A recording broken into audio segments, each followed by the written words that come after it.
Welcome back to another episode where we're continuing to look at the Thor. Let's first look at this controller panel. So we have a pitch bend, pretty standard. Bends the pitch, a mod wheel which we can hook up to various effects. Master volume, pretty standard thing. We also have some modes here and a couple programmable things. Let's flip over to the manual to read about those things. So we have a polyphony section right there, which determines the number of voices you can play simultaneously. The max number is 32. We have a release polyphony, which governs the voices that naturally decay and ring out when new notes are triggered. We have a mode called monolegato, which is monophonic regardless of the polyphony setting. Hold down a key and then press and hold another key without releasing the previous. Notice that the pitch changes, but envelopes do not start over. That there will be no new attack. Then there's mono retrig mode right there, which is monophonic, but this mode means that when you press a key, envelopes are always retriggered, and then you have polyphonic, which allows you to play multiple voices. And then a Parlamento mode, which is on, off, on, or auto. And that determines pitch glide as you change between notes. Turning the knob sets how long it should take for the pitch to glide from one note to next. And then a note retriggering section. So the note can get retriggered by note input only, the step sequencer, or both. Then there's a couple reassignable controls, rotary knobs and buttons that are reassignable to multiple parameters and functions. You can assign these knobs in the modulation routing section we'll check out in a later video. And then each control can be assigned to a number of parameters. All right, let's play around with this stuff a little bit. So that's with Parlamento off. If we turn it on. So you can hear it sliding between the note.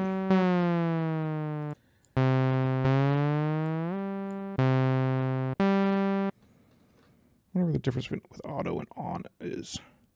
In auto mode, there will only be any Parlamento when playing more than one note.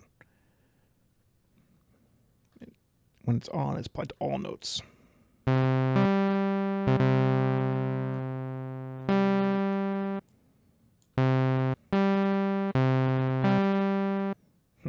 I had to turn it up.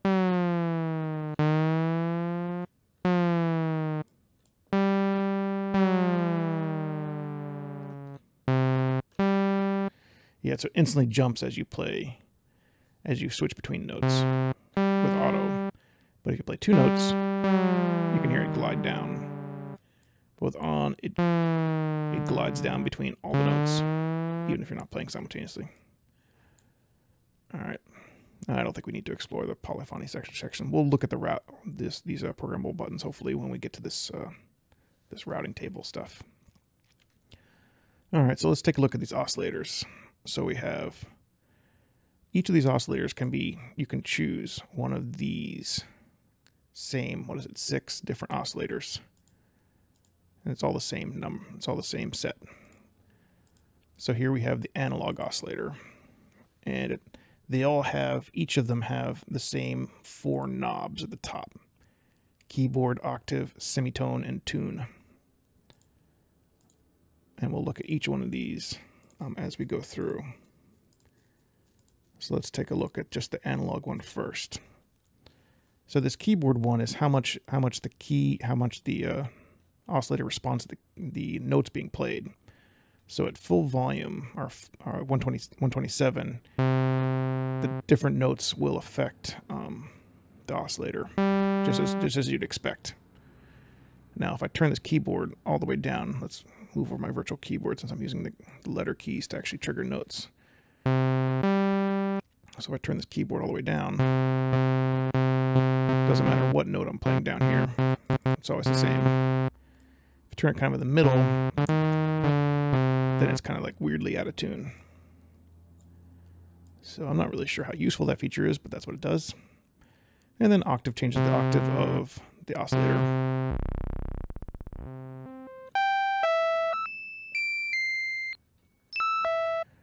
So standard stuff. Semitone lets you go between an octave.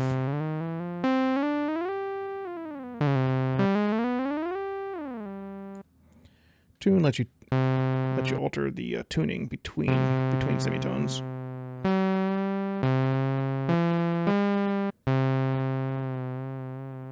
So it gets kind of slightly out of tune if you change it between 0. And that's useful for kind of combining oscillators that are at the same frequency.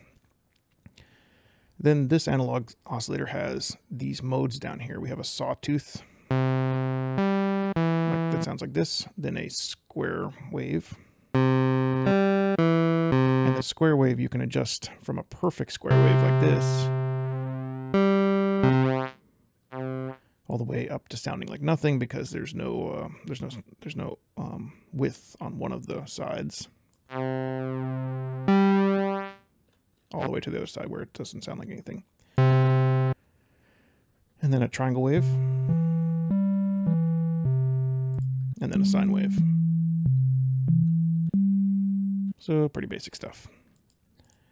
Then we have a wavetable oscillator, which has the same 4 knobs that we saw before, but then it has this table of a whole bunch of different wavetables that you can select from. So let's take a listen and then we'll jump over the manual to learn a little bit more about it.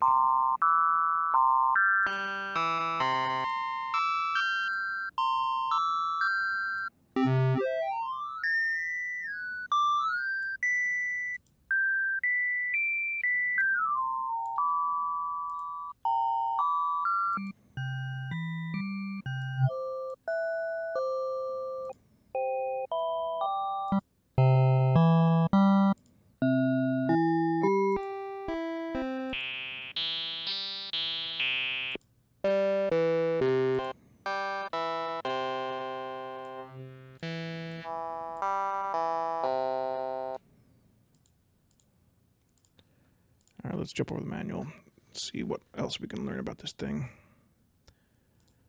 So if we open up the oscillator section, which is, oops, wrong button, right there. So wavetable oscillators have been the basis of several vintage synths, the PPG, the Korg wave station, and many others. With the wavetable oscillator, you can select between 32 wavetables, where each wavetable contains up to 64 different waveforms. Position is a modifier parameter and controls the position within the selected wavetable, i.e. which waveform is active at a given time. By modulating position, you can sweep through the waveforms in the selectable wavetable. You can, of course, use a single static waveform in a wavetable if you wish, by not applying any modulation to this parameter. Crossfade button determines whether the change between waveforms and wavetables should be abrupt or smooth. Okay. Pretty standard things.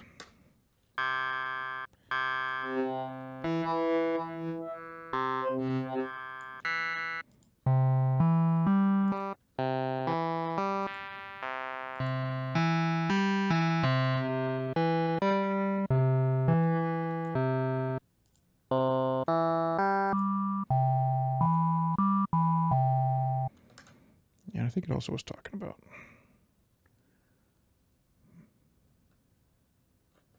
Never mind.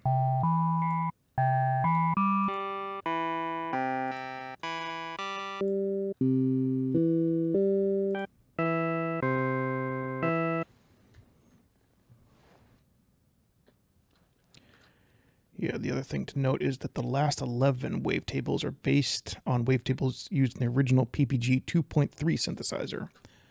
That's why these last few are all named PPG. I'm not familiar with that synthesizer, but I imagine it's famous in the industry.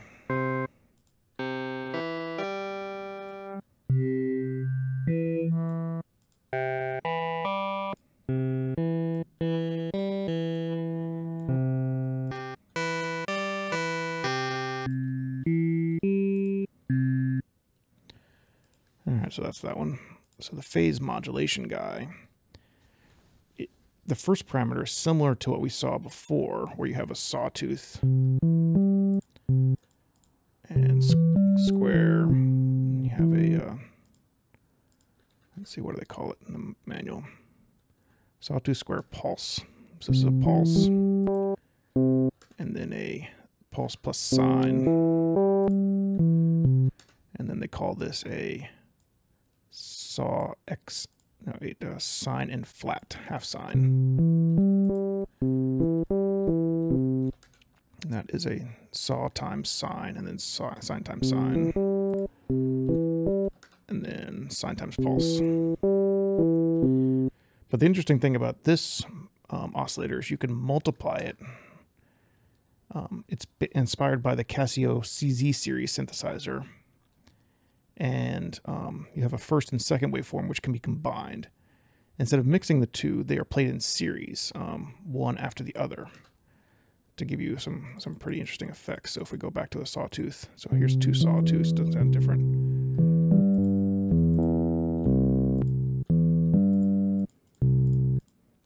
And the second one only can be these ones, I believe. The second can't do it, only these ones. Does not include these ones.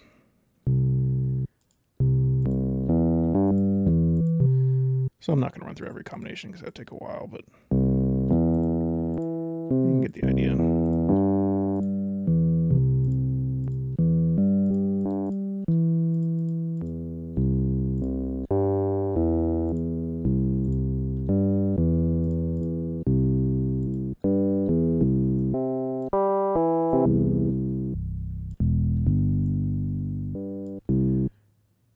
And then you have a PM knob, which changes the shape much like a filter does.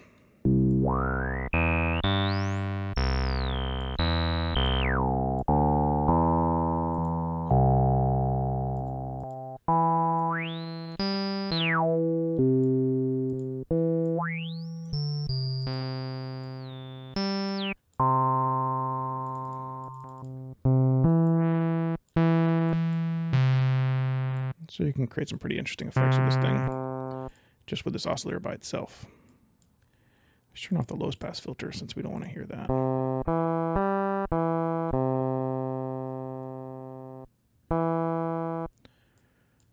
Yeah, I don't think this stuff doesn't matter. Let's change this to get rid of all the curvies.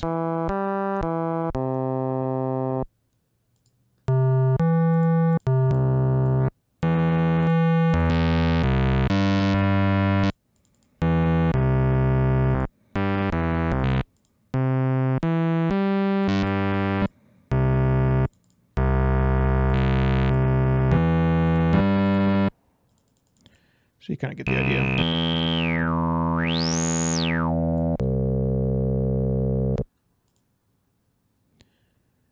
Yeah, and the wavetable one, since I had a filter on, let's run through this one real quick.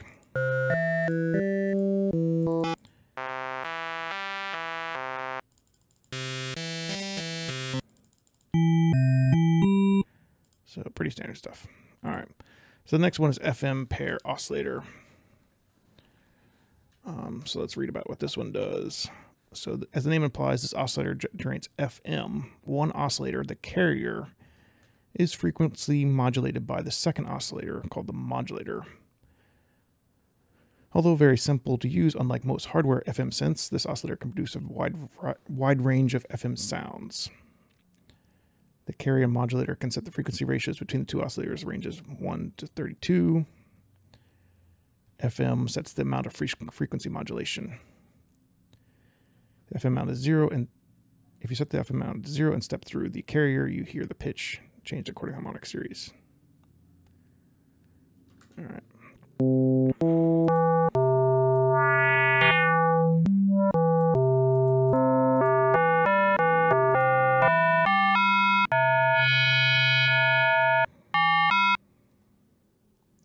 Turn down the volume a bit. So you can hear it just goes up and up.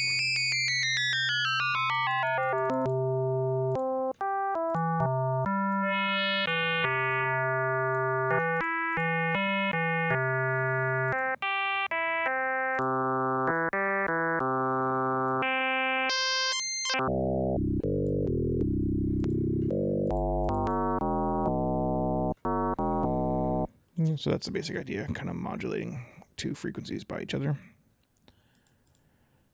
Then a multi-oscillator.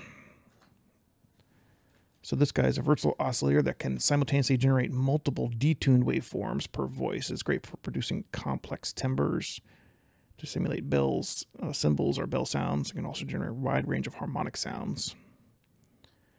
So you have the following: sawtooth square, soft sawtooth, soft square, and pulse.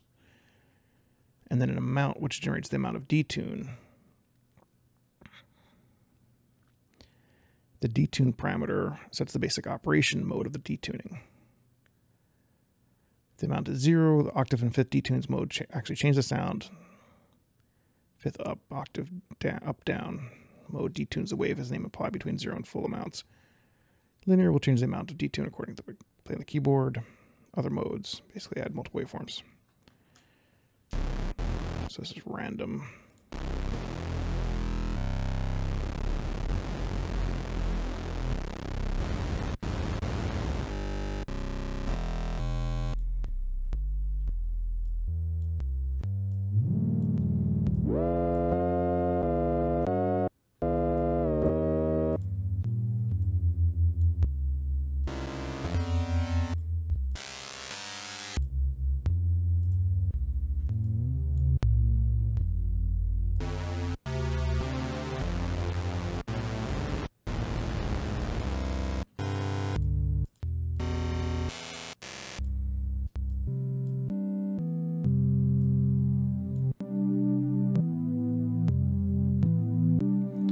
That one sounds pretty good. Fifths are always nice in music theory.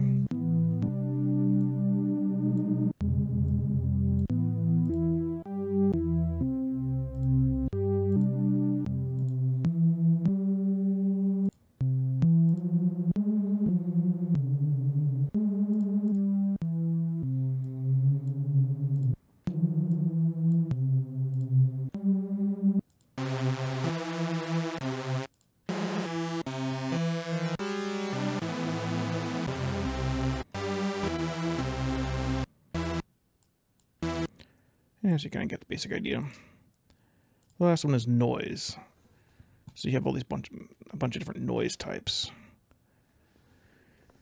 So we have band, which the oscillator knob controls the bandwidth when turned fully clockwise, produces pure noise. Counterclockwise narrows the bandwidth until a pitch is produced. Let's listen to that.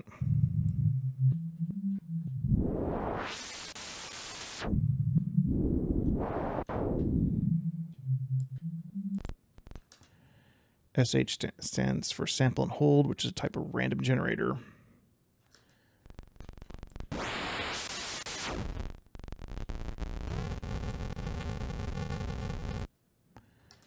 Static, generate static interference. If you use low oscillator settings, the oscillator parameter controls density. That sounds real crazy, but is useful for probably other things than listening to. Color produces noise, which is basically noise where certain frequency areas are filtered. Oscillator controls color. With maximum, you get white noise, and lower settings emphasize various frequencies.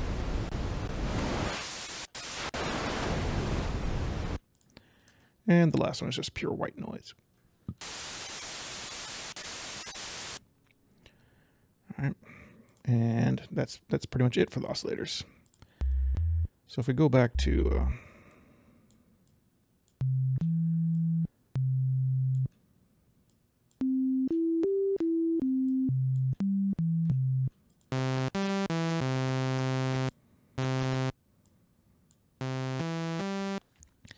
kind of a standard oscillator. Then we have some more controls that we should look at this episode. Mainly these ones. So you can also combine multiple oscillators at the same time, of course. So you can have two analog oscillators running in flight. In order to make that happen, you have to turn on these knobs. So this controls which oscillators are on. So we'll turn on 1 and 2 oscillator. The mixer is all set up correctly.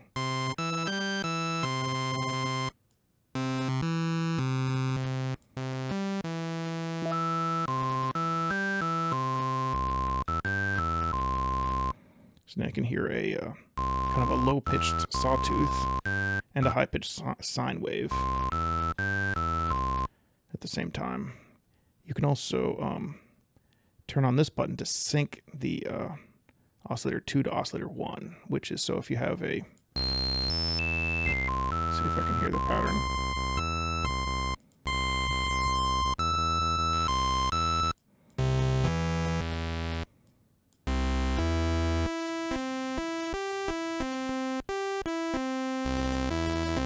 Yeah, so without sync, these oscillators are just running independently. With sync on, then what it's doing is it's restarting the period of another oscillator based on the master. So when the master turns on, it will resync the slave oscillator.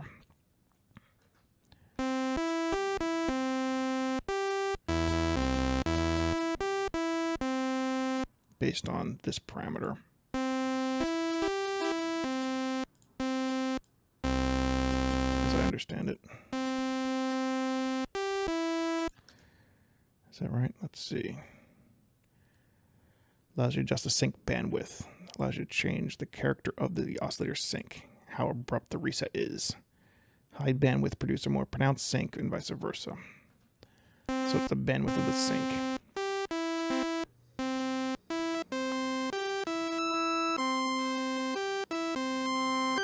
So you can kind of hear it there.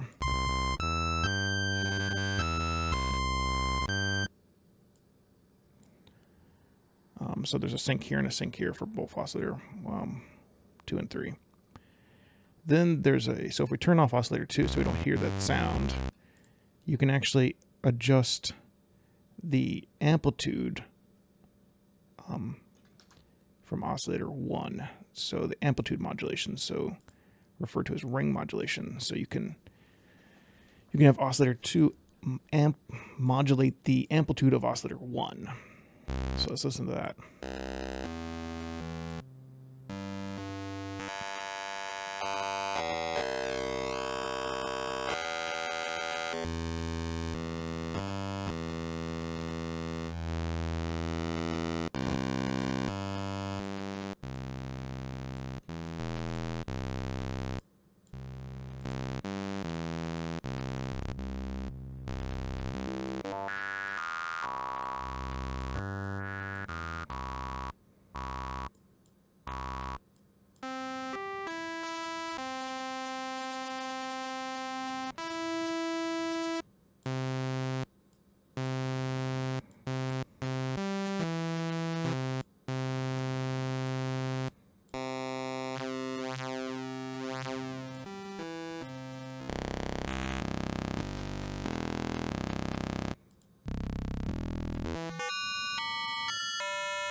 So with it off, you can hear there's a sine wave going through. And as we turn it up, you can hear this square wave coming through and modulating the amplitude of this sine wave.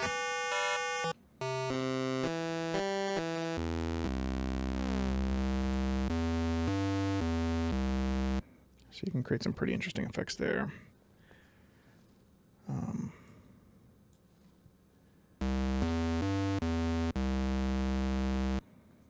I think that's a good stopping point for the episode. Next time we'll cover the mixer and start to look at the filter section. See ya.